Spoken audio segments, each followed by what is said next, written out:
वैताग आला बाई या पोरांचा असं म्हणणाऱ्यांनी ज्यांना मुलंच होत नाही त्या लोकांचा थोडासा विचार करायला हवा की नाही. नमस्कार, माझ्या ब्लॉगमध्ये तुमचं स्वागत आहे. आज खूप दिवसांनी मुलांना एन्जॉय म्हणून बाहेर फिरायला घेऊन गेलो होतो. त्यावेळी विचार आला आणि अनेक जोडपी मी अशी बघितली आहेत ज्यांना आई बाबा हा शब्दही आज फक्त स्वप्नासारखाच वाटतो. त्यांना तर मुलांचा आवाज, धावपळ, चिडचिड हे देवाचं वरदान आहे असं वाटतं.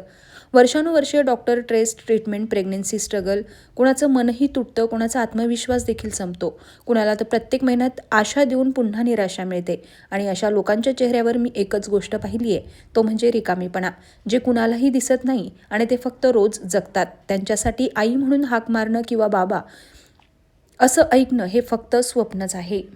म्हणून तर म्हणते की जेव्हा आपण या मुलांच्या गोंधळाला आणि त्यांच्या त्रास देण्याला वैतागतो ना, तेव्हा थोडं थांबा आणि स्वतःला विचारा, हीच धावपळ, हा गोंधळ, ही चिडचिड कोणासाठी तरी आयुष्यभराची अपूर्ण इच्छा आहे.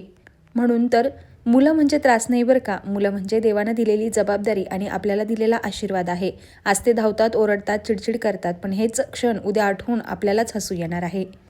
आणि वैताग आला हे म्हणण्यापूर्वी मनात एकदा त्यांची आठवण करा, ज्यांनी आजही प्रार्थना केली आहे की त्यांच्या घरात एक छोटा जीव यावा म्हणून.